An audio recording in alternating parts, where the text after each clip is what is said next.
Yeah, ready. Okay. Uh-huh.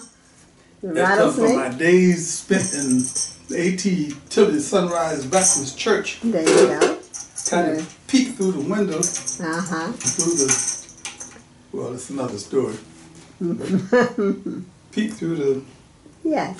door at the toilet So, next door. what are you doing today? Okay, this is a continuation of the Snake 2020. And in this instance, the brother's getting ready, Kojo is getting ready to make a second trip to Ghana. He made his first one in 17, he's now 25.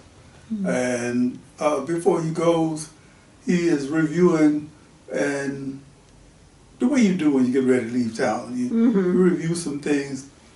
He went to Chicago where he has relatives and so forth. It starts off there where they're trying to tell him, you know, he's from the West Coast, you don't know what's happening in the city. And it goes from there to a really warm-hearted feeling with his grandfather. And from that point on, I'm doing a complete cut from his grandfather's eyes to Accra, Ghana. And that's where all... Okay, so chapter 2. Okay. Chapter 2? Slips us around here and there with his moments in time. In moments in time. I like that. Okay. Everybody was always on guard. Their doors double, triple, quadruple locked. Their windows barred, their attitudes closed.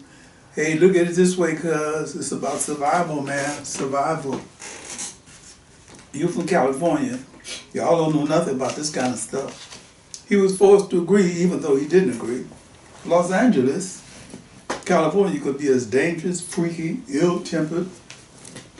You know what I'm going to do? I'm going to pull this over here a little bit. Okay. So that I have to hold this All right. in my hands. Okay. California could be as freaky, ill-tempered, schizoid, crazed, and mad-minded as any ghetto block in Chicago had ever thought to be. But the sun shining on the television newscast, and all the romantic ads, see California experience the pleasure, denied the reality of a hard life. It is lovely, isn't it? Kojo turned to face the feverish blue eyes of the waitress. He had gone to one of the places up on Malibu to have a drink and some whatever. Yeah, you got that right. They stared into each other's faces for a hard moment, trying to figure out what the other was thinking. Oh, would you like to order now? How about one of your one-man pizzas? She shared his ironic vibe, quickly jotted it down on the pad. That's a great choice. I'll sprinkle a little extra mozzarella on it for you. Good, and bring some Tabasco with it. Once again, the glittering smile, the rough hair, the carefully dimensioned body swiveled away. He did a slow pan of the restaurant. Middle of the road, middle class, white bread eating Protestants, as defined by the socio-comedian Carol Burnett. A few black families trying to make their children aware that the Pacific was there for everybody. Clots of Asians here and there. Yeah, it would be easy to see how someone back east in the snow would look at this. It was sun, sea, sand, and an earthquake from time to time. They didn't seem to take the drive-by shootings, the gang, drug-related death rates, the racism, the environmental death rate, smog, etc.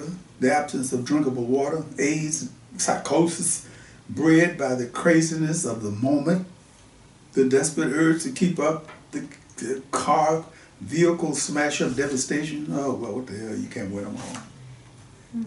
He strolled along the beach, pausing to pick up interesting stones and shells from time to time. Well, Mr. Brown, the committee has carefully reviewed your project, and I'm reluctant to say we'll have to reject it. Why? Mr. Brown, I'm sure you're familiar with the committee's policies regarding student films. Why am I being rejected? Now, please, Mr. Brown, control yourself. I want you to tell me why. If you insist, I insist. Well, well, to put it briefly, we have no authority available to deal with the premise of your proposed documentary. So what you're saying is that you can't find a white boy who knows something about the presence of Africans in 18th century Hawaii. I listed 4 historians, but they were all black. Does that automatically invalidate their credentials? Now, just a minute, Mr. Brown. There's nothing personal about any of this, I'm sure. 4 years of intensive attempted cultural imperialism, brainwashing at USC. If it hadn't been for my folks, I would have dropped out after the first year. Whoa, now hold on here a minute, son. You can't drop out of school because of racism. You have to think of a better reason than that. Let's face it, if you feel that dropping out of school because of racism will accomplish something, then you ought to rationalize a way for African Americans to drop out of America.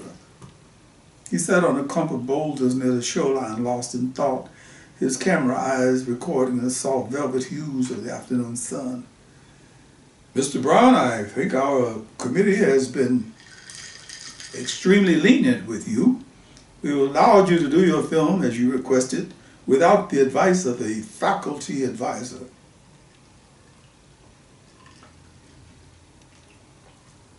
But we are having second thoughts about the direction your project is taking. It seems that you have made a blatantly anti-white film. 4 years of it. Why does it have to be considered anti-white simply because it's pro-African? 4 years of it. He sprawled back on the rocks. I guess I showed the stinging prejudiced asses a thing or two. 25 years old, 4 critically received short films, a dozen well-done documentaries, assistant director on 2 top-grossing feature films, 30 or 35 industrial training type movies, another half dozen juicy possibilities staring him in the face. Nah, I ain't doing too bad so far. The only problem is the big bucks. He sat up slowly and stared at the sun, slowly melting into the sea. The big bucks were dodging his grasp. The big bucks were needed for his feature film, the one he craved for. Kojo strolled, rolled, the words around in his head, independent producer, writer, director. Independent, yeah, that's where my cookie is. I don't want to do a Spike Lee, I want to do a Kojo Bediako Brown, and that's exactly what I'm going to do as soon as I get back from Africa, from the continent.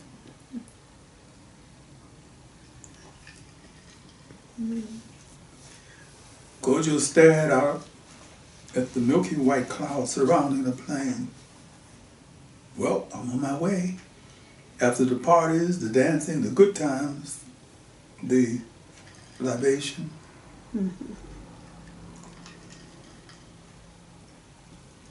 We pray to our ancestors. We pray to the Orisha. We pray to God that our son will reach his destiny safely and that he will remain in good health and accomplish all that he has set out to accomplish. Thanks, Granddad. Thanks. And thanks, uncles. Thanks, family. He shuffled around uneasily in his seat, his hip pocket stuffed with $2,500, another $2,000 in traveler's checks in his valise, and $3,000 more in his checking account. Beautiful family. They were real about life. Hey, once we get past all the romance, we have to start talking finance. Thanks, Mom. Thanks, Dad. Now, Kojo, I don't want you to think I'm trying to urge you into doing something you haven't thought about doing. But take a good look at one of those African sisters while you're over there.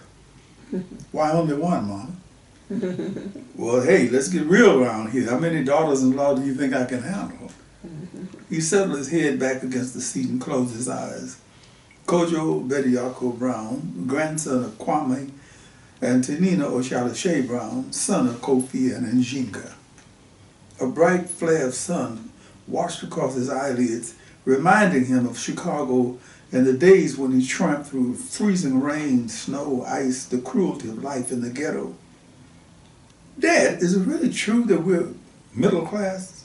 I mean, you know, what people call middle class?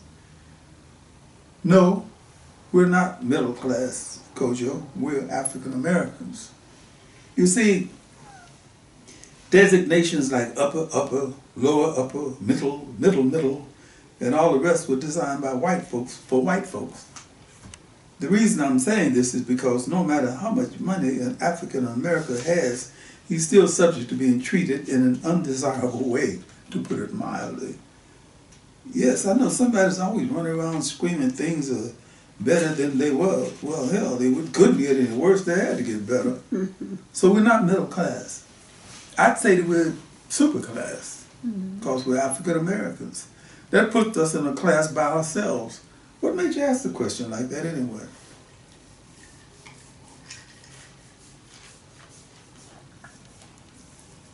One of my friends at school started talking about us, you know, like you and mama have good jobs and stuff. Oh, so that's supposed to mean that we fit in some kind of category. I guess so. My friend said we could definitely afford to live in a better neighborhood. There are no better neighborhoods than this one. We all know each other and we all look out for each other. Remember Mr. Bell coming over to help me get my car started last week? Remember Miss Adams and the block club ladies coming in to bring some goodies to your mother when she fractured her wrist? Sort of a week care visit. Yeah, of course, we have a few rats running around, but it's that way in any environment. But you see, Kojo,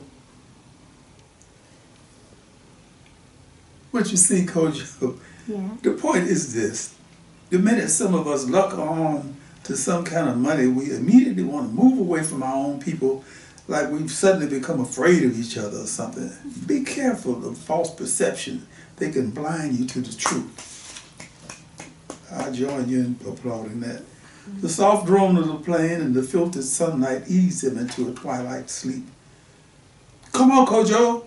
The performance starts at 8. We don't want to be late. He smiled at the memory in his twilight dream of his father and his Ghanaian kente, his mother in her kaba, and himself in his blue and gold kaftan.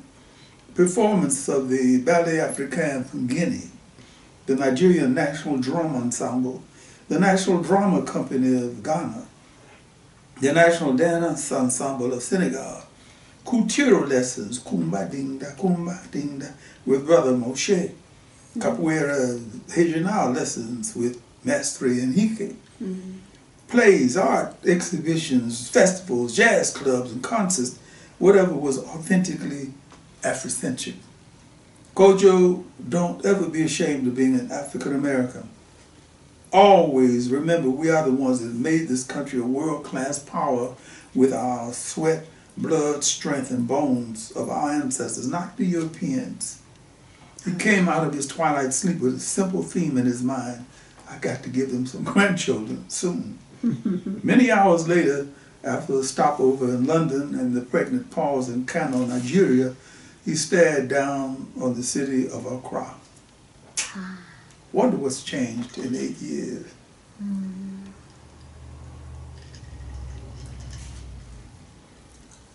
Zola, you know how it is when you've been somewhere and you go back after a period of time, let's say a few years, and you want to think it's the same as it was. It's never the same. It's never the same. Never the same. But you always have the memory of what it was. We'll always have Osu. I see. He followed the stream of people into the immigration lines. Once again, the dreamy feeling of being in a strange place that was so familiar that he didn't feel lost, disoriented, or out of sync struck him. He took note of the modernized look of the terminal, but also noticed that the organized chaos seemed to be at the same level it had been 8 years ago. Welcome to Ghana. The voice from within the immigration kiosk sounded metallic, bored. Wonder how many times a day she has to say that. Thank you. His attention was drawn to the excited voices of a group of African Americans on his left. After retrieving his passport from the immigration kiosk with the obligatory 30 days visa stamped on the appropriate page, he stood over to one side, casually observing the tour group.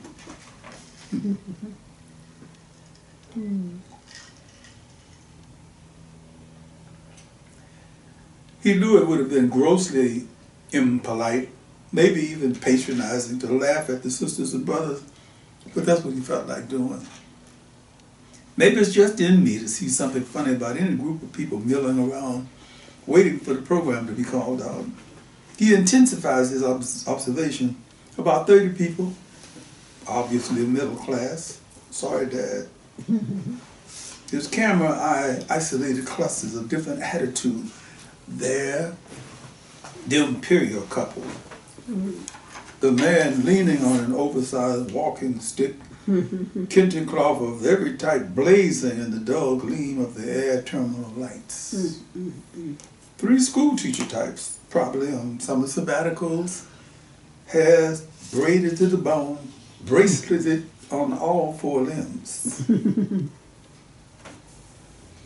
The quartet of hyper-excited, spoiled youngsters. They were probably forced to take the trip, but they'd rather be playing Nintendo somewhere. The tall, elegantly dressed, dark-skinned sister looking around for an African man to seduce. The look of the group screamed, "First visit to the motherland!"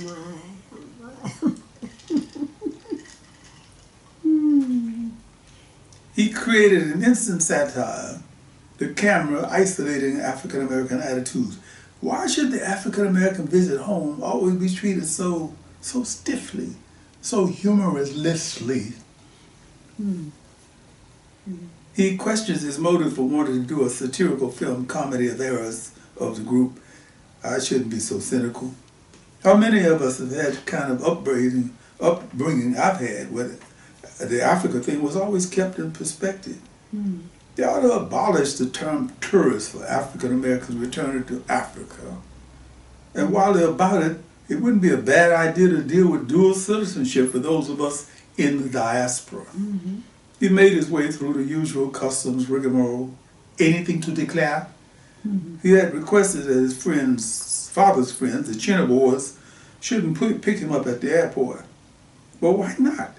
Well, number one, we know that there's always the possibility that the plane won't arrive on time. We'll wait. I would actually prefer the experience of making my own way in just as I did the first time I came. Oh, I see. One had to be brutally firm in the face of Ghanaian hospitality, or else it could overwhelm you. He felt lucky to be able to pick up both of his bags from the revolving baggage rack after only a few turns. Careful now, Kojo.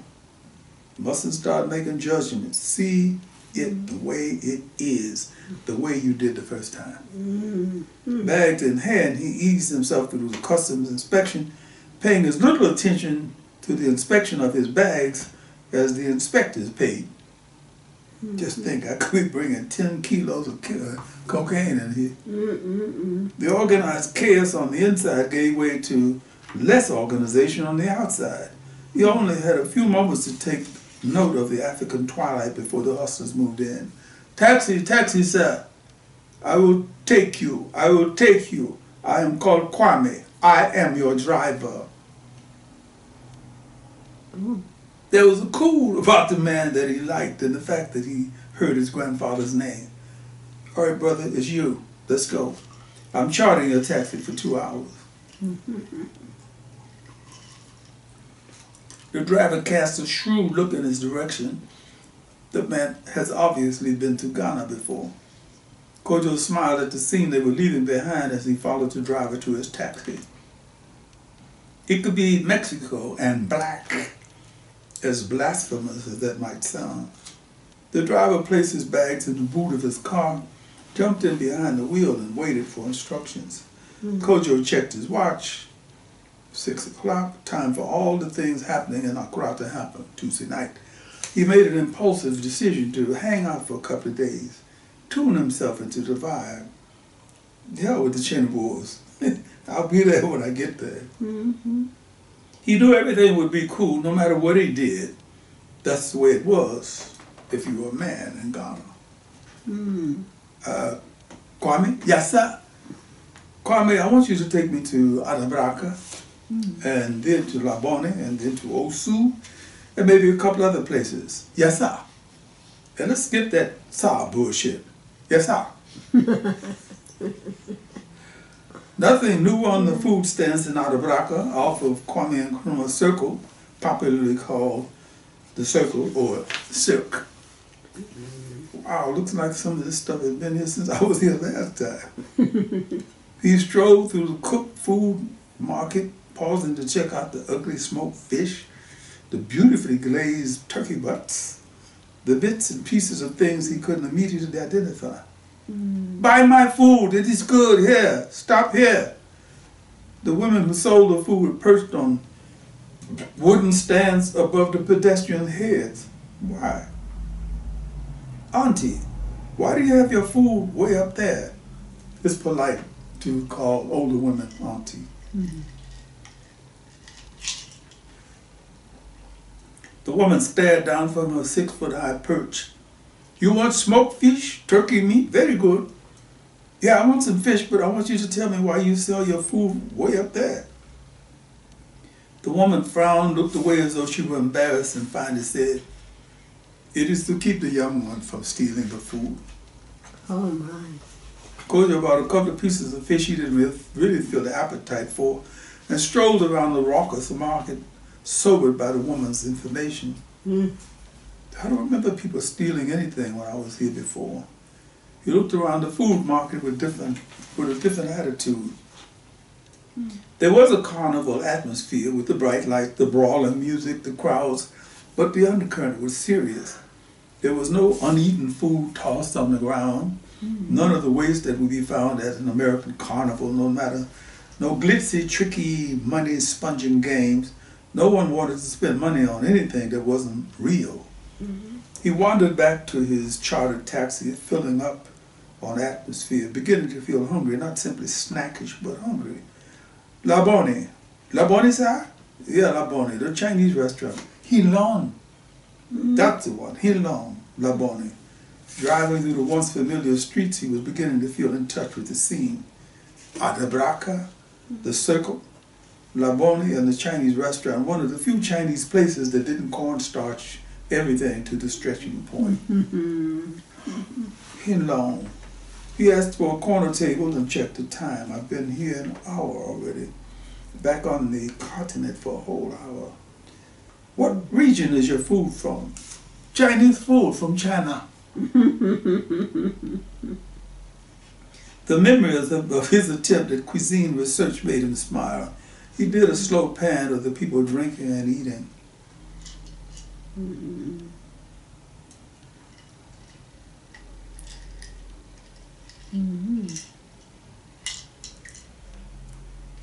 And yes, it was okay. It was more than okay. It was delicious. The spiced bits and pieces of this and that. The duck. He sipped his ABC. Finished it and moved on. Osu. Osu was where he enjoyed himself, where he wanted to live if and when he moved to Ghana. Bywells, the weirdly structured Indian-owned bar that pretended to understand what jazz was about. Jazz, everything Tuesday at Bywells. He perched on the too tall bar stool. Who in the hell thought of having a bar stool at the same level as the bar? And looked around. Bywells and Osu. What a hip place this could be if the owner had any idea what jazz was supposed to be about. He smiled into his beard, thinking of the night he had been there when a male vocalist was singing a really interesting version of The Lady is a Tramp in Ga. Oh. I wish you had been there. Yeah. The owner periodically interrupted his efforts to pump the sale of lottery tickets. Come please, buy 2 tickets, 300 CDs each one. Who can say You may be the lucky winner of a new refrigerator or something ever more useful. Come please. And that's why the lady is a tramp in God. Mm-hmm. There'd be irony in there somewhere. The Salena-Hawkins around the corner from Barwell was an authentic drinking bar. No one attempted to sing anything unless it was one of the cassettes piled up next to the boombox, and there were no lottery announcements. It was an authentic, down-to-earth drinking bar. Gar heard more often than English, chilled beer and local gin and brandy. Men, mostly, came in, purchased their tots of gin, poured them down their gullets, splattered a few drops on the ground in memorial service to their ancestors, and stepped back out onto the streets, their cares momentarily dismissed. The two sisters who owned the Salena-Hawkins welcomed him warmly, but not effusively. They were too cool for that. So you are back. Long time. You are welcome. 8 years ago, the first place in my life where I had to buy a legal shot of gin. Yeah, long time. 4 tots of gin later, the senior sister put in an appearance with a bowl of banku and okra stew. Please sit down and eat. Wash your right hand and dig into it. He ate with gusto. There was no other way to do it. Banku and okra stew. Stop that. Stop that. So good. Midway through the luscious flavors, he stood back from himself and shot the scene. Faustina Ohaniwa, who was a great cook. African-American diaspora son of Africa eating in a local joint. He had forgotten how good banku and okra stew could be. He dug his fingers into the banku, used a slightly sour corn dough as a shovel for the flavors of the okra stew.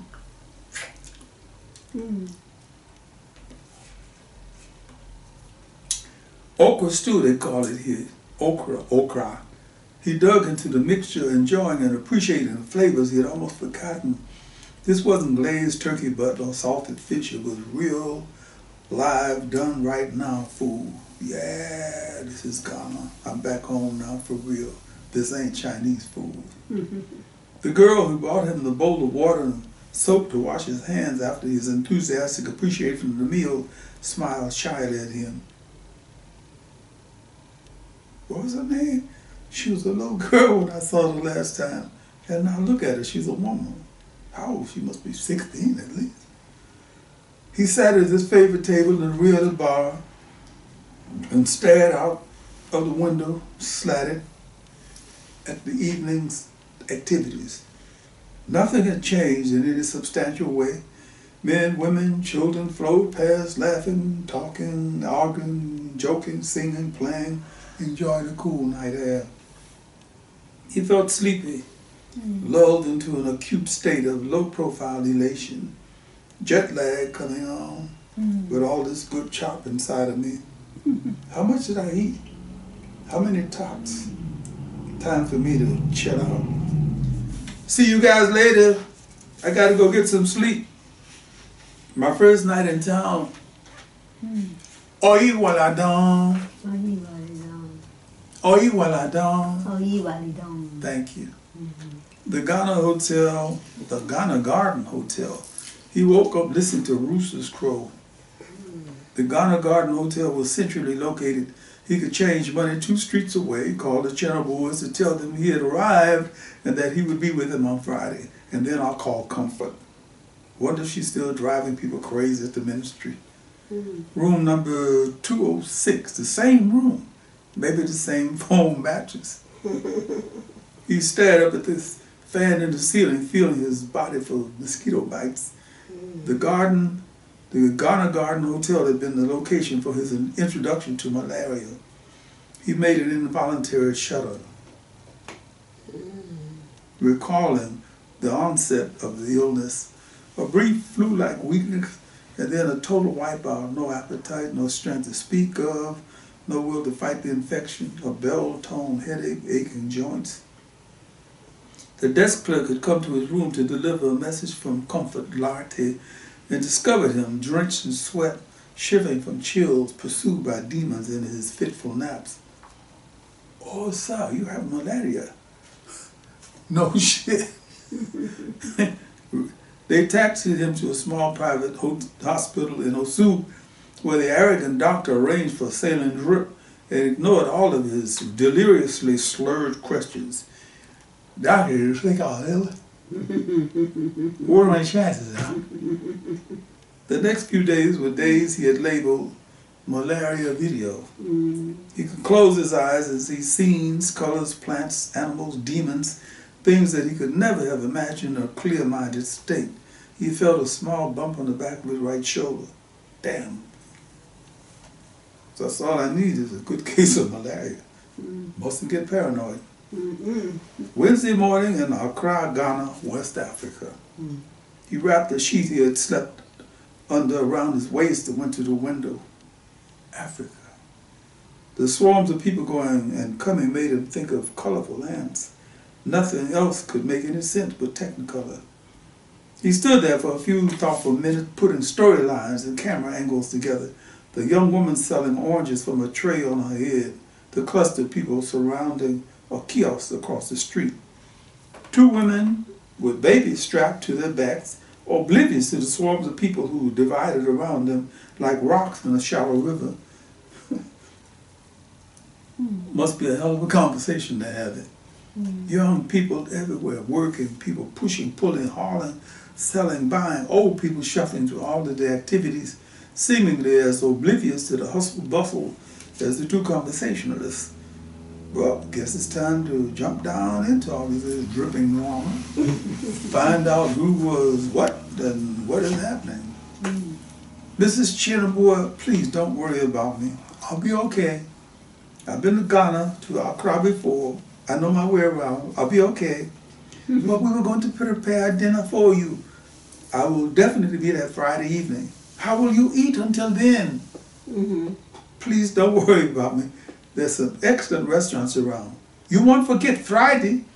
I promise you, I'll be there. One moment, please. My husband wants to speak with you. 30 minutes later, after having spoken with Mrs. Chinabua, his designated host, hostess, and several other anonymous voices, he knew he was not going to spend any more time with them than necessary. They had mapped out an agenda that he didn't feel the slightest urge to honor, beginning with Sunday church services. Yes? Is this the Ministry of Social Welfare? Yes? May I speak with Comfort Latte, please? Who? Must be clear. Take it slow. Remember, you have a funny sound here. Comfort Latte. I'm coming. I'm coming. One of my favorites, I'm coming. Does it mean that you're going away? Which is usually when someone said, I'm coming. Or were they actually coming? Good morning. Miss Fortson here. Good morning. I'm calling Comfort Latte. He listened to a flurry of language pass between the woman he had just spoken to and someone else. He felt something grow calm inside himself. Don't become impatient. There's a different rhythm happening here. Latte here. The voice was the same, but somehow a bit more clipped, more British. Kojo Brown here. You say, this is Kojo Bediako Brown. He didn't know what to make of the sudden silence. Has the connection been broken? Did she faint? Hello, Kojo. Oh, you tripped me out for a minute. I thought you'd forgotten who I was. No, I have not forgotten. Well, look, I just got back yesterday. I'd like to see you. Long time. Yeah, it has been a long time, maybe about 8 years. Once again, the sudden silence. Comfort? Yes. I'd like to see you this evening after work. Is it possible? This evening? Yeah, this evening after work. It was uncharacteristic of her to hesitate. This was the fire-snorting radical who never took longer than a second to decide anything. I cannot stay long. 10 minutes? He heard the smile in her voice. Well, it can be a little longer than that. Good. Shall I pick you up at the entrance to... Oh, no. That won't be necessary. I'm mobile. Well, how do I meet you? The country kitchen? It's a little memory. There's a menu from the country kitchen. Let's see if I which can. is where these two people are going to meet this evening.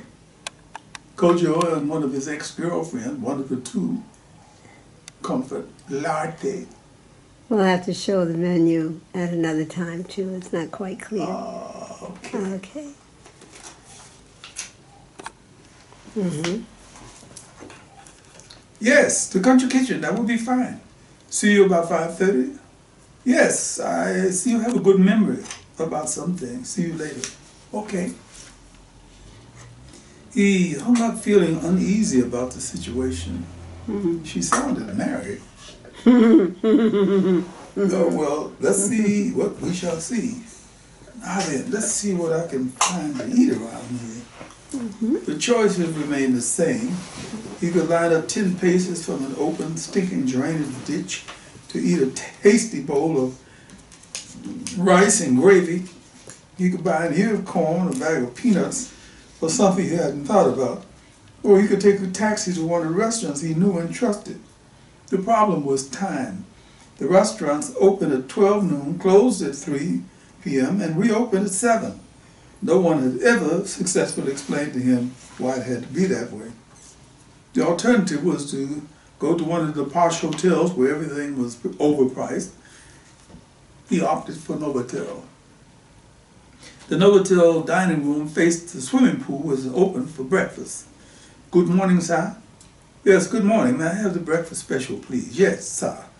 The sudden downpour startled him. The announcement of rain had been broadly hinted at by a brisk wind blowing, the fresh blowing of a rainstorm, the rainy season. Mm. He stared out into the rain blizzard feeling schizoid. Seemed impossible for me not to get wet with all this rain coming down. He glanced around the dining room looking for someone to share his feelings with. No one looked receptive. A collection of odd types, Europeans, a couple of Indians, 6 Africans in French-cut suits. Your breakfast, sir. Mm. Eggs, toast, sausage, tea, small container of marmalade. Mm-hmm. The rain slacked up a bit but remained a constant downpour as though someone had opened a giant tap. Breakfast finished, he stared at the downpour, the rainy season. He felt the urge to get back out into the streets and vetoed it. I'd be soaking wet by the time I took 2 steps. My first day in town, I'm stuck in the dining room of a swank hotel. He signaled for the waiter, remembering to use the palm-down pulling motion. Yes, sir? Can I get a drink? Yes, sir. Would you prefer it here or in the bar? Right here will be fine. Make it Chivas Regal straight, double, Chivas Regal straight, water back, no rocks. Huh? Beg pardon, sir? 2 tots of Chivas Regal, a glass of water, and no ice. He shared a smile with the waiter. Yes, we do talk differently. Nothing to do at 10 a.m. but sit up and sip and think. The rain slackened even more before, for about 5 minutes, and then a fresh downpour came. Somebody must be tilting clouds over up there. And that's the end of chapter 2. Oh my. Yes, I didn't shortchange anything. I didn't stop before time. Okay. I just came to the end of chapter 2, and what we're going to do tomorrow is go into chapter 3. Fantastic. And so we're leaving him at the Swank Hotel. Ah, yes. Yes, waiting for the rain to stop. Yes. So he could wait and see Comfort. Comfort. Oh, my Comfort. goodness. Latte. Latte. Okay. And Well, this is the second reading, chapter 2. the snake. The Snake 2020. Okay. As said before, there's the Snake, which is the English version, European Right here. English. And then I'd like that's to the suggest Snake also mention 22. that this comes out of my Pan-African occult series. Right. Okay. And I'm holding up 2 books from that Right. genre. Okay. There is the Snake Pretty thick. 2020, and then we go into the Snake Doctor, which will be the next reading after the Snake 2020. Yes. These books can be purchased on Amazon or Barnes & Noble or at your local bookstore. Just go in and say you want a book by Odie Hawkins and give them the title. His website is www.odiehawkins.com.